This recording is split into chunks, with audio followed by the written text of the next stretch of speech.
Go ahead. Welcome to a Coalition Drug-Free McKinney, everyone. We appreciate you joining us this morning. Obviously, things have moved to Zoom, and hopefully we'll get back to in-person meetings throughout the region here shortly. This presentation is brought to you by Coalition for Drug-Free McKinney, and we just encourage you to look on social media to share this video throughout the community. A lot of important information we hope that will be helpful. Bren. Thank you. Okay, so what have we been up to this school year? Lana is going to share some things that we've been doing throughout the school year. Hi, everybody, and welcome. Thank you for joining us this morning. This slide is just a highlight of some of the things we've been doing this school year. We started the year off with the anti-vaping campaign. We did an event at the McKinney skate park encouraging kids to skip the vape. We also did a marijuana media campaign. We've done a cleat drive for Top Soccer, which is a soccer program for special needs kids. We've partnered with some of the Renegade soccer teams and collected a whole bunch of cleats for them so that they can be involved in sports. We've also, during Red Ribbon Week, we did a Take the Pledge campaign with the elementary schools, and we had a postcard delivered to all the elementary students. And those who turned it back in to their school signed that they pledged to be drug-free were entered into a raffle and won some great prizes from businesses throughout the community that made donations for us. We've done several positive alternatives with Code Ninjas, with Woga Gymnastics. We've done some soccer camps, lacrosse clinics, horseback riding, taekwondo. We did a Breaking Barriers to Success series. All those are great activities we've got trying to get the kids involved in. Those who are involved in other activities are less likely to use drugs and alcohol. We also have our Too Goods for Drugs program in the schools. That's our curriculum for the schools. And currently we are in the middle of our Live Your Best Life campaign, and we will talk more about that later. Updates from our community. The update for right now is the drug take back event in April, on April 24th. It'll be held at the Collin County Sheriff's Office, and it'll be from 10 to 2. They will be collecting unused prescription drugs or expired prescription drugs. It's important to get those drugs out of your medicine cabinets and disposed of properly so that they stay out of the hands of the youth, and the only people using those drugs are the ones they're prescribed for. And as I said earlier, we're going to get back to our Best Life campaign right now. In this campaign, we're doing a PSA contest where we're encouraging teens to make a 30 to 60 second video of how they're choosing to live their best life instead of using drugs, tobacco, and alcohol. And those who enter a video into the contest will be the first 2 videos will win prizes donated by Rick's Chop House and Remax of Four Corners. And for those who aren't comfortable making a video, we also have an option for them to just share their best life on Instagram, and that post is here. And they just go on Instagram, share what they're doing to live their best life instead of using drugs and alcohol. And if they can just tag us at Drug-Free McKinney Youth, that would be great. And from here, I will hand it off to Paul. Great. Hey, thanks. And Lana, awesome job as always. There's so many irons in the fire, a great way in McKinney reaching out to youth. So just hats off to you. Just the amazing work of all of those different programs, initiatives, and outreach as we grow this young coalition. And speaking of growing this young coalition, a new program on our website is called McKinney Youth Entrepreneurs. It took me until I was 47 years of age to learn how to spell entrepreneurs, but hopefully we got it right this time. This program I think is pretty exciting because look, during COVID, a lot of kids were either at home, extra time on their hands. And what we realized, being a parent of 4 kids is kids are creative in downtime, and always important to use that downtime for good projects or good work.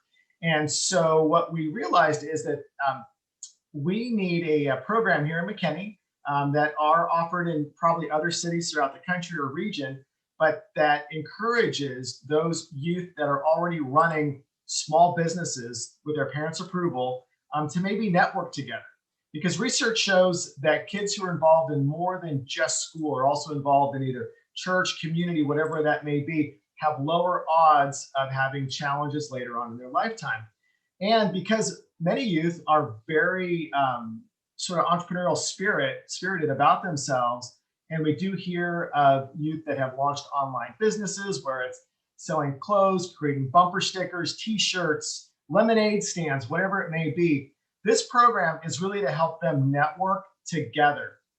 And so what parents can do is go to the website at Coalition Drug Free McKinney or drugfreemckinney.org, click on register, and you can register your youth to sign up for this program. And what the program entails is a monthly webinar, much like this, where the youth present their business, either the one they have running right now or their idea, and they get to present it to other youth entrepreneurs. And what we hope is that they'll share their ideas and their successes and learn.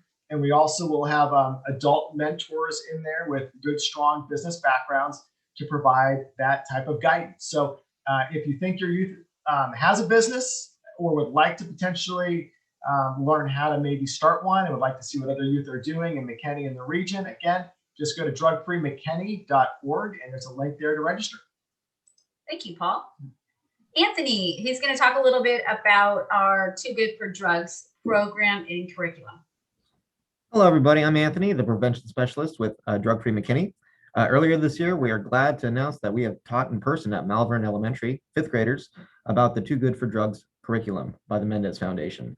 It focuses obviously on alcohol, tobacco, and other drugs' effect on their bodies, but also things such as effective communication, managing emotions, and goal setting. And very glad with the program so far.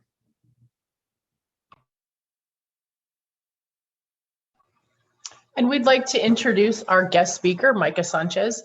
Micah is a Texas State Say What Teen Ambassador. Say What is a program that focuses specifically on tobacco prevention among youth in the state of Texas. So with that, we're going to let Micah talk to us a little bit about e-cigarettes. Good morning, everyone. Thank you for that wonderful introduction. Like she said, my name is Micah Sanchez, and I am a Texas Teen Ambassador with Say What. And today I'm going to be talking about the life of an e-cig. All right, so what are e-cigarettes? E-cigarettes have many different names. You may have heard them called vapes, vape sticks, Juuls, Nick sticks, or vaporizers. As you can see on our slide, some look like regular cigarettes, some look like tanks, but most look like everyday items, such as USB drives or school supplies. E-cigarettes are classified as tobacco products because, contrary to popular belief, 99% of vapes contain nicotine. Nicotine is a chemical found in tobacco, and it is extremely addictive. And we're going to talk about that a little bit more on a later slide. All right, so you may now be wondering how an e-cigarette works. Most e-cigarettes have a cartridge, which holds the e-liquid or nicotine solution, a heating element called the atomizer, a power source, which is generally a battery, and a mouthpiece that the person uses to inhale. So when a person inhales on the mouthpiece, it activates the battery that heats up the coils and then turns the liquid into vapor. When that person exhales, they're exhaling an aerosol. So let's take a look now at what's in that aerosol. So a lot of people think that the aerosol from an e-cigarette is smoke or just water vapor, but it actually contains tons of chemicals. Almost all of the chemicals found in the aerosol can cause cancer. You can think of secondhand aerosol almost like a secondhand cigarette smoke. People have suffered from lung cancer or even died from exposure to secondhand smoke. Since some of the same chemicals found in cigarette smoke are found in vape aerosol, it just really isn't smart to breathe it in or be around it all the time. And a very important thing to remember is that just because it smells good, it doesn't mean it's harmless. It doesn't mean it's safe. Just because it may not smell bad or have a weird color, that does not mean it's safe to be around. Just take a look at the graphic. Volatile organic compounds, nicotine, cancer-causing chemicals, diacetyl, which we're going to talk about in a second, ultrafine particles, and heavy metals have all been found in vape aerosol. Now let's take a closer look at some of these chemicals. Out of the many, many chemicals found in e-cigarettes, there are two in particular that I want to highlight. First, let's talk a little bit about nicotine. Nicotine is extremely dangerous, especially to a young person's brain. I'm sure you've heard that nicotine is addictive and affects a young person's ability to control urges and concentrate. But the nicotine that is found in most e-cigarettes these days is at an even higher concentration than cigarettes. That's why you might hear about people getting nic sick. The next chemical is diacetyl, which causes an illness called popcorn lung. Several years ago, microwave popcorn factories would use this chemical to make the buttery flavor in popcorn. Over time, employees started getting extremely sick with severe lung damage. And it was discovered that breathing in the chemical diacetyl causes irreversible lung damage. And while diacetyl is no longer used or allowed in popcorn factories, it is still being used in vapes. It was discovered in a recent study that diacetyl was found in 75% of the vape juices tested. Okay, so now let's take a second and discuss the history of e-cigarettes. The idea of an e-cigarette has actually been around for a pretty long time. The device was first created by Pennsylvanian Herbert Gilbert in the 1960s. On the screen, you'll see a blueprint of the device he created. If you think about it, it's kind of crazy and scary that the tobacco industry has had this device in their files for over 50 years. And it wasn't until around 2003 that they started producing them and putting them on the market. Since they had been holding onto the idea for vapes for over 50 years before they began production, who knows what they have in their files now that will addict and kill thousands in the future. All right, now let's time travel back to the future and take a look at what's changed since the 60s. Okay, there are 4 main e-cigarettes on the market now. Pod-based, mods, hookah pens, and disposables. The e-cigarette that uses replaceable pods is commonly identified as Juul, and it is this e-cigarette that has caused probably the most damage among youth. Mods and hookah pens are refillable systems, which are dangerous because the e-juice that is used to refill those systems can cause nicotine poisoning if it's absorbed into the skin. So like if you spilled it and you got it all over your hands and it was absorbed into your bloodstream, that could make you very ill or even potentially kill you. Okay, and disposables are e-cigarettes that don't last long and then they're thrown away. They're disposable. The type of disposable e-cigarettes that you've probably seen is the puff bar. These are also very popular among youth. Puff bars were designed to look like Juul vapes, and they come in many different flavors, such as blue raspberry and cotton candy. These flavors were purposefully made to attract youth. What's crazy about this product is that it escaped the flavor ban that was put in place to get rid of sweet flavored cigarettes. This happened because the ban that was written was specific to closed e-cigarettes or pod-based e-cigarettes, which is really just Juul vapes. And since these puff bars hit the market a few years ago, there have been many products that mimic these vapes in order to dodge the flavor ban. This just shows that the tobacco industry is very sneaky and very predatory. They purposefully design their products to get around the laws put in place to protect us. Okay, the next e-cigarette brand I want to talk to you guys about is Soren. Soren has become rather popular because of who manufactures their products. Foxconn manufactures iPhones and Soren vapes. The people who manufacture the device you may have in your hand is also manufacturing a deadly and addictive tobacco product. Their devices are refillable and designed to look like everyday items. The Soren Drop is the image at the top on the next slide, I believe. It looks just like the Mio water enhancer. See, you can see on the slide how similar they look. And the Soren Vagon is at the bottom, and it looks almost exactly like a highlighter. It's just so obvious that they're trying to normalize their deadly products by modeling them after everyday items. And it's so obvious that they're targeting youth with their designs.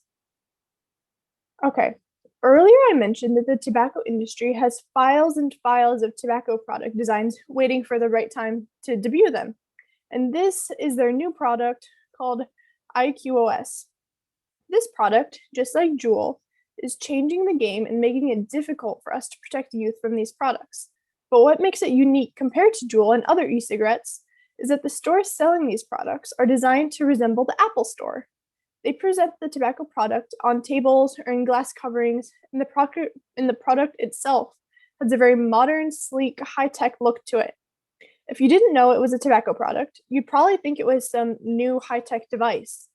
This e-cigarette is a heat not burn type of e-cigarette, meaning that it's heated electronically by a battery instead of set on fire like a combustible cigarette. The tobacco industry is claiming that it's a safer alternative, but it is not. Nothing they have ever put out has been a safe product, and this one isn't either.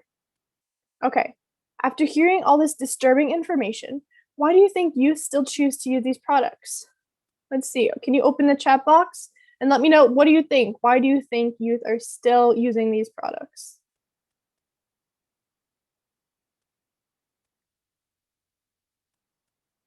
Yeah, because they're popular, because friends use them. Those are all good answers. And then, like I said too, the tobacco industry is purposefully targeting them, purposely marketing it towards them. So trying to make it seem normalized, trying to make it seem cool.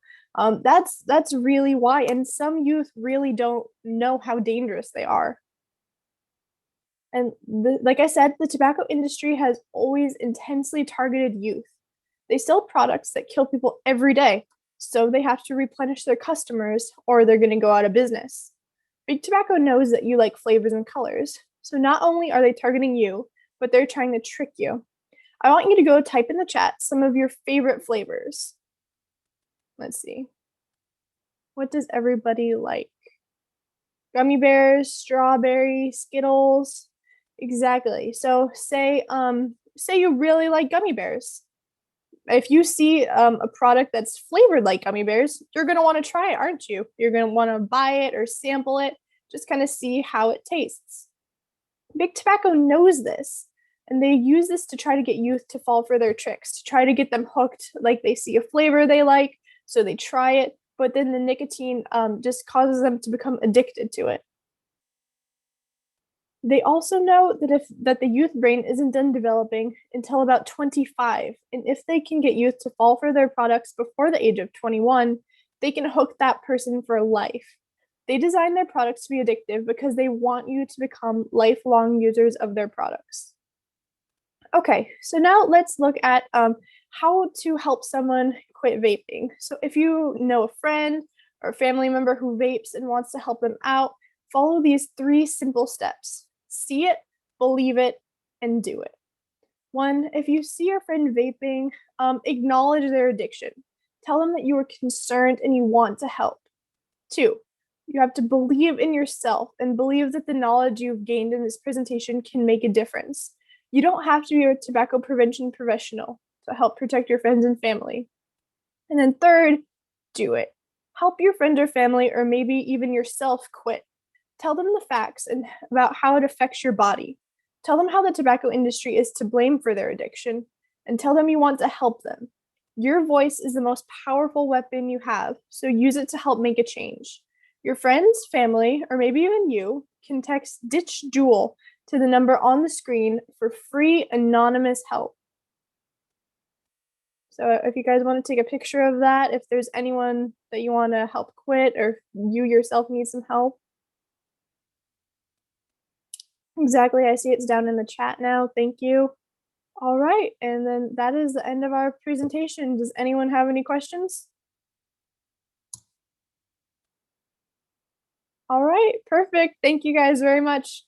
Hey, Micah. Wow, Micah, that was amazing. You Yeah. are such an excellent speaker. Great job. I also, when we look at how youth are targeted and what you have shown, there were new items there that I had not seen before.